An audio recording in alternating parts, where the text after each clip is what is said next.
The next important topic in our class is combinational circuits synthesis. We will be focusing on minimizing expressions, and we will be focusing on using Karnoff maps, which is probably the most fun aspect of the entire course. And this tends to be something that students remember after many years after having taken this course. So that's what we are going to be dealing with here. So, and the need is this. Boolean algebra gave us techniques to simplify expressions. However, we don't have a very solid systematic way to know for sure that our answer is the simplest expression. So what I mean to say is we are still lacking a systematic approach to expression simplification. So we are going to need one very structured way or follow the rules kind of process. And that's what Karnoff maps or simply K maps brings to the table. If you follow the rules, then you are guaranteed that it will give you the simplest expressions. And you can do this for sum of product simplest expression, or also work in the product of sum expressions. So deals with a given algebraic representation of a logic circuit. We can manipulate it to replace with more efficient gates. Those are the universal gates like NAND or NOR. We talked about the fact that we can convert any logic function into NAND only or any logic function into NOR only synthesis in the last lecture, the advantages they bring to the table. So that's more efficient use of logic gates. And in this chapter, we will take a look at how we are going to minimize or simplify that expression, a logic expression. Just to give a quick background about the use of NAND and NOR gates, if you take a logic expression or the schematic diagram as shown in figure A, you have a NOT gate, you have a AND gate, you have a OR gate.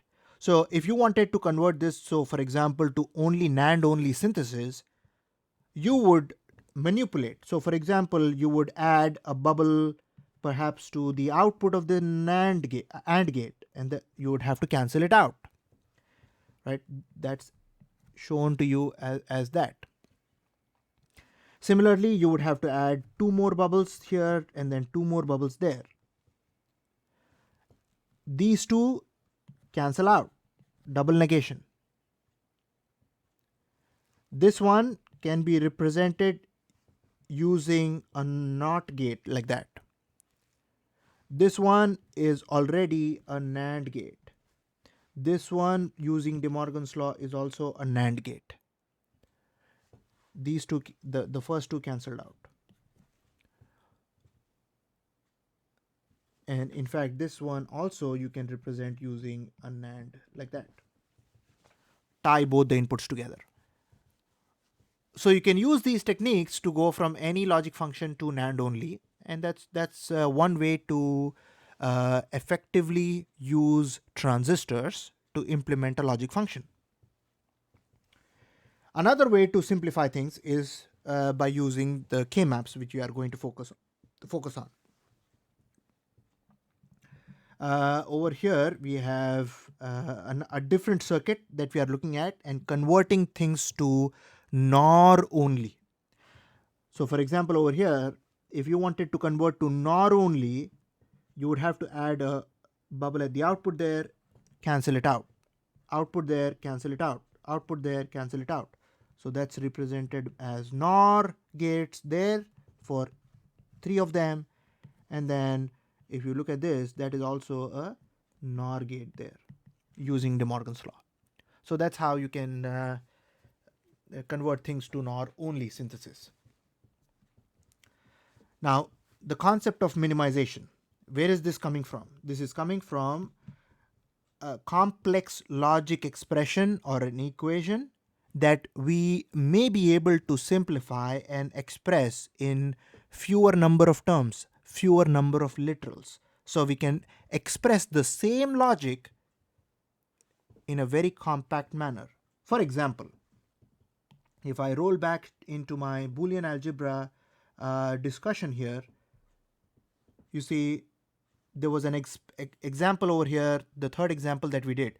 G was expressed in such a complex logic expression. When we simplified it, it boiled down to essentially X or Y. So essentially, we can do this. We just need a very systematic way to do it. So that's what minimization is about.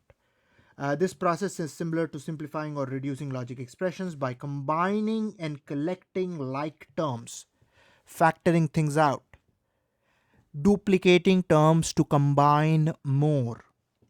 So all of those things will be used. The things that we introduced in Boolean algebra will be used in a more graphical manner while we talk about K-maps. And while we are doing K-maps, rules must be followed, and once we follow the rules, we will be guaranteed that the expression will be the simplest SOP or simplest POS expression.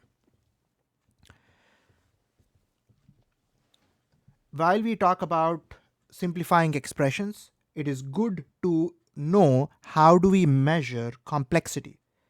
So we have been talking about variables and literals informally up till now. Let us just define them in a more formal manner.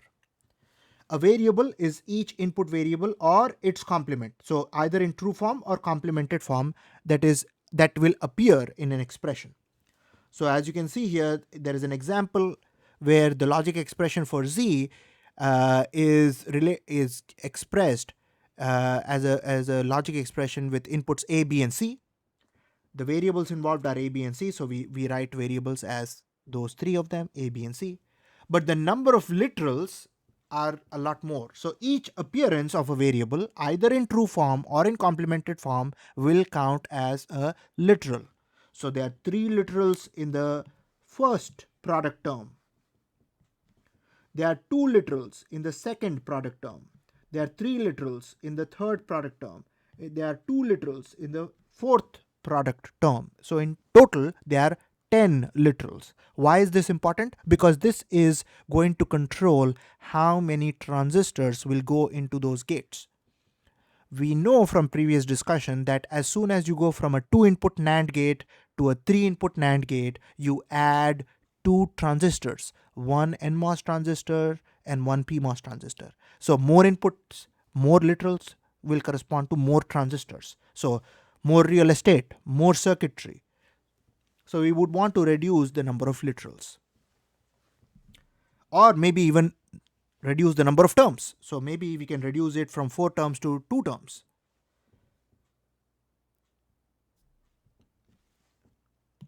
Now, the rationale for logic minimization could be,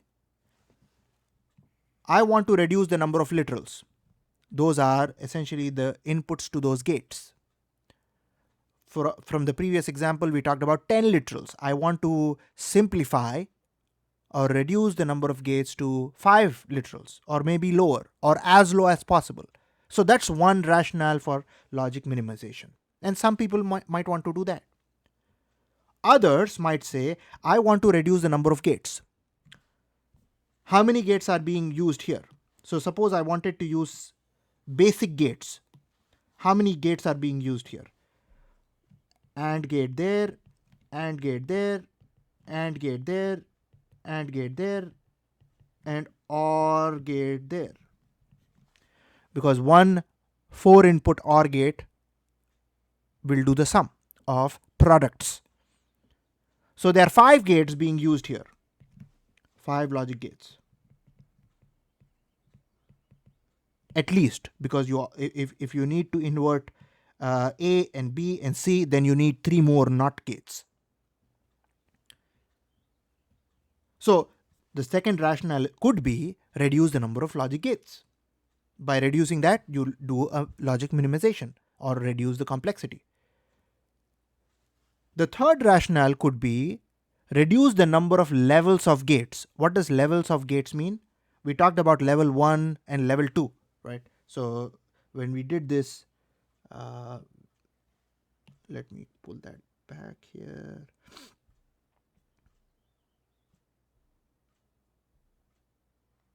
All right. We had a 2-level circuit here. The first level was AND, the second level was OR. But in a very complex network, you might have 5 levels, for example. And one rationale could be to reduce those number of levels down to 3, perhaps. That will reduce the propagation delay and that will make things very compact. So that could be another rationale for logic minimization. But your goal should be to satisfy these 4 criteria. One is fewer number of inputs implies faster gates. The fan-ins, right? The number of inputs that can be allowed for a gate will be limited in some technologies. We talked about how it can mess with the logic voltage levels. Fewer levels of gates implies reduced signal propagation delays. I just talked about that. Number of levels directly contribute to the propagation delay. Minimum delay configuration typically requires more gates. So if you reduce the number of levels, you will essentially increase. You will have to increase something, and you might have to increase fan in, for example, the maximum number of inputs to a gate. So that is a quick introduction about the need for minimization, and we will tackle this topic of Karnoff maps in the next lecture. Um, so for today, I think I'm going to stop here.